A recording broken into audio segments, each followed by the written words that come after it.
Palju on räägitud sellest, kuidas väike Eesti on per capita üks suuremaid Ukraina abistajaid Venemaa agressiooni vastu. Relvade järel suurim militaarabi on nutikad moodulhaiglad, mis erinevalt kahuritest ja raketiheitjatest on eestlaste ehitatud ja leiutatud. Kristjan Pihl sai võimaluse jälgida salajast operatsiooni, mille tulemusel anti üks selline 7 miljonit maksev nutihaigla eile Ukrainas üle.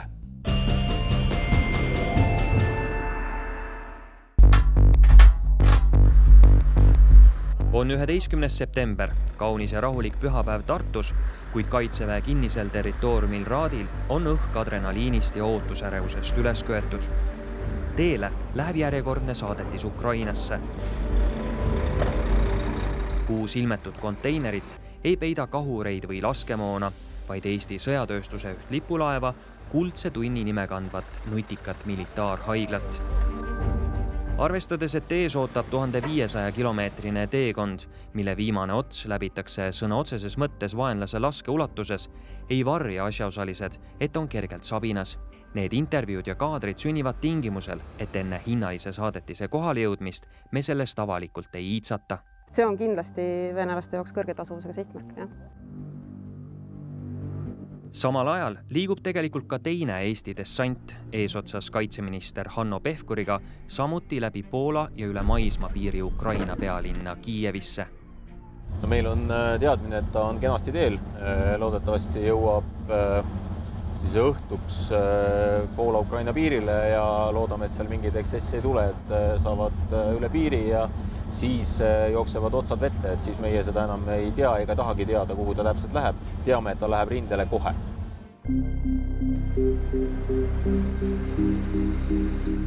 Kerime pisut ajas tagasi.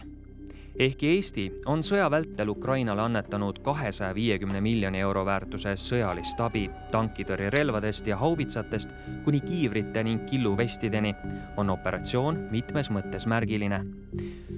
Ühelt poolt näitab, et Eesti võib küll olla NATO üks väikseim liige, kuid suudab mõnes lõigus panustada paremini kui suurriigid.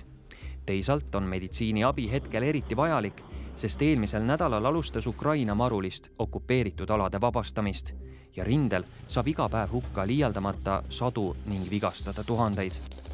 Siin tulebki mängu eestlaste loodud nutihaigla, mis suudab erinevalt konkurentidest pisikeste ja liikuvate lahingrühmadega samas tempos kaasa liikuda ja ilma lisaenergiaallikata iseseisvalt 72 tundi järjest töötada, aga ei jää võimekuselt alla korralikule maakonna haiglale.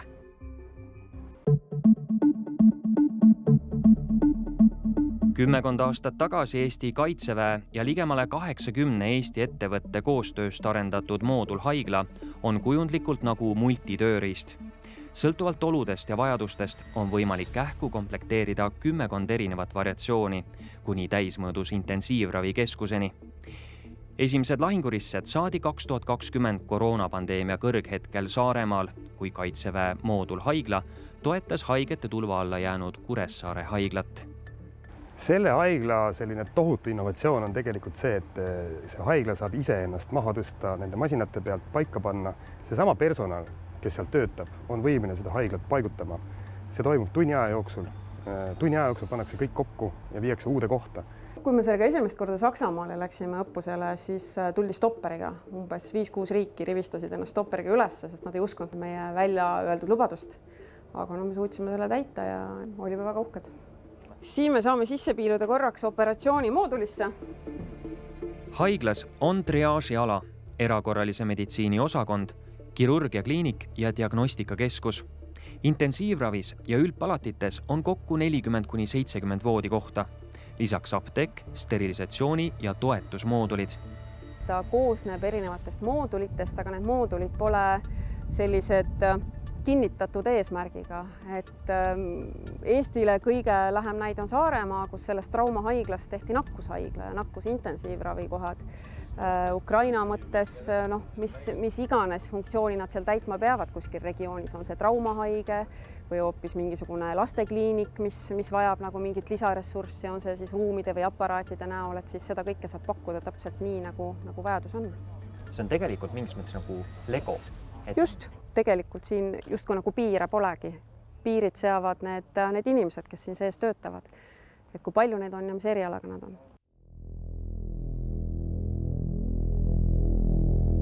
Siin sõjaolukorras me teeme sellise esimese elupäästva protseduuri, damage control surgery on selle väljendi nimi. Need lõikused on lühikesed, nii lühikesed kui võimalikud, elupäästvad, veri kinni ja tegelikult see haige peaksid võimalikult kiiresti edasi liikuma kõrgema etapi haiglasse. Golden Hour ehk kuldse tunni haigla töö põhimõte tähendab, et haavatu peab esimese 10 minuti jooksul saama esmaabi ja esimese tunni jooksul haigla tasemel arstlikku abi. Juba enne Venemaa agressiooni osalesid lääneriigid Ukraina armee moderniseerimises ja osa sellest olid Eesti moodulhaiglad. Täna kritiseeritakse Saksa riiki passiivsuse eest sõjalise abi andmisel, aga tegelikult just sakslased leppisid juba enne sõda kokku ja rahastavad eestlaste loodud moodulhaiglate tarnimist ning personali väljaõpet. Esimene haigla hinnaga 5 miljonit eurot jõudis Ukrainasse varsti pärast sõja algust ja töötab alates aprillist traumakirurgia kliinikuna Rindetagalas. Teine parema varustuse tõttu ligi 8 miljonit eurot maksev kompleks pakiti kokku ja pandi teele eelmise nädala lõpus. Vastuvõtjate hulgas on insener Volodõmõr ja haigla peaõde Hannah, kes on esimeses nutihaiglas juba pool aastat töötanud ja kasutavad ülivõrdeid. Мы его называем нашим космическим кораблем, потому что в нем есть абсолютно все. И диагностические возможности, и лечебные возможности. И комфорт для раненых. Когда я его первый раз увидел, я был удивлен техническим совершенством этого госпиталя. Те конструктора, которые создавали, и идеологи, были абсолютно правы. Они, мне кажется, они подумали на года вперед. Kaitseväe Akadeemia sõja- ja katastroofimeditsiini keskuses töötav leitnant Hele-Reet Lille ning nutihaigla projekti taga olevat konsortsiumit vedanud Semetroni ekspordijuht, eksminister Margus Tsahkna on kõiges, mis puudutab Ukraina tagalas antavat meditsiiniabi, tõenäoliselt ühed paremini kursis olevad eestlased.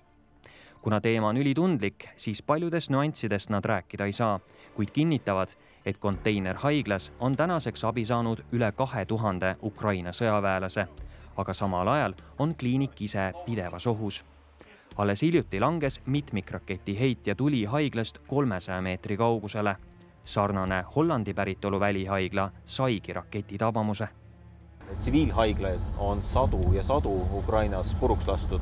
No, kui me võtame, mida venelased sihivad, taristuobjekte, haiglaid, samamoodi siis varustusteid, et lõigata ära see, kuidas üks sõdiv armee toimib. Selle haigla kõige suurem võlu on tema mobiilsus. Ja just see, et teda on võimalik kiiresti kokku pakkida, nii kui tuleb info, et näiteks on õhurünnaku oht või midagi, siis pakitakse seda kokku, viiakse uude kohta ja tegelikult see on selle haigla üks nii-öelda unikaalsemaid võimeid üldse.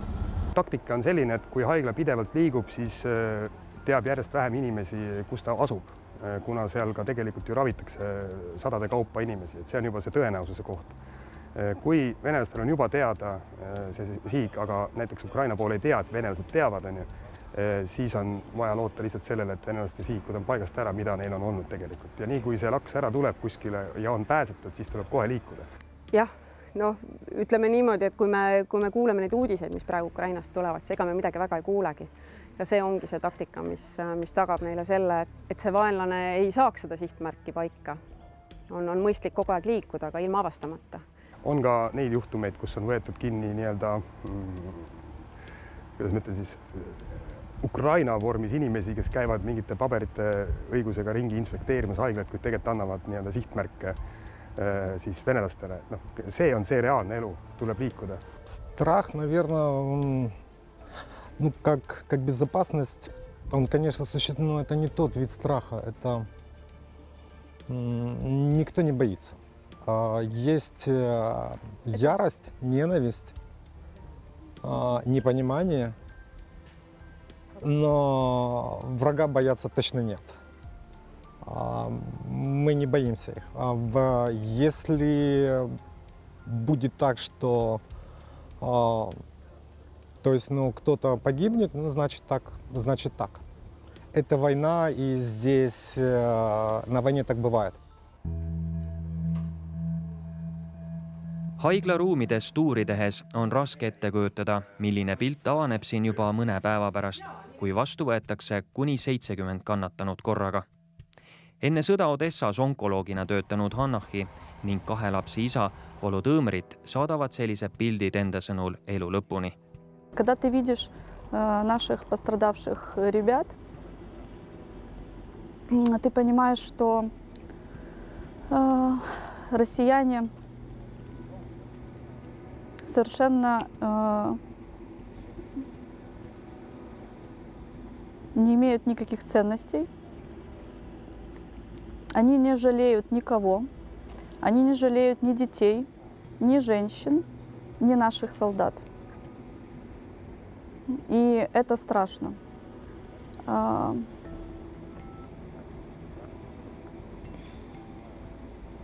Мне тяжело говорить, потому как это очень сложное переживание внутри. Ööga jõuab meie strateegiline konvoi Leedu-Poola piirile. Nii, siseneme Poola ja Poola politsei pakub meile siis eskorti läbi Poola, mis on väga suur toetus meile, kuna Poolast läbi minna muidu võtaks väga-väga kaua aega. Täpselt samal ajal on kaitseministri eskort jõudnud Kiievisse, kus toimub mitu kõrgetasemelist kohtumist Ukraina riigijuhtidega. President Volodõmõr Zelenski, välisminister Dmitro Kuleba ja kaitseminister Oleksi Resnikoviga. Yesterday on this meeting I was with the commander of our medicine forces and she told us that it is very important in the battlefield, this field hospital. And she asked more hospitals and we discussed the options to get as minimum 2 new hospitals with the full equipment. Kui oodatud see ukrainlaste poolt on, see teine haigla? No väga, tegelikult siia oleks vaja veel 3., 4. ja 30. ja 40. No me väga tahaksime tegelikult meie jalajälg oleks veel suurem, et me teame täna seda, et Milremi väikesed robotid ehk teemised on ka Ukrainasse jõudmas, need UGV-d leiavad siin rakendust ehk seda Eesti kaitsetööstuse toodangut tuleb veel ja veel. When you have options, time and equipment to save the life of soldiers, you will have less killed in action and lightly wounded, and they will come back to the normal common life. So they really save lives? Absolutely. Teisipäeva hommikul, ligi 40 tundi pärast Tartus sõitma hakkamist, jõuab Tsahkna kompanjonidega sihtpunkti Ukrainas, mida me täpselt avalikustada ei saa. Eesti seltskond annab sõidukid koos väärtusliku lastiga üle Ukraina julgeolekutöötajatele, vahetatakse viisakus ja tänusõnu ning tehakse sümboolne foto. Õnnestunud operatsioonist kuuldes ei jätku kaitseminister Resnikovil väikse Eesti kiitmiseks sõnu. Doesn't matter the size of country. The matter is the size of support which you get from this country. So that Estonia spent a lot of money from their budget to support the Ukraine. So for us it's very important. That's why probably it's a not big country, but with a big heart, big support of Ukraine. And we really appreciate it.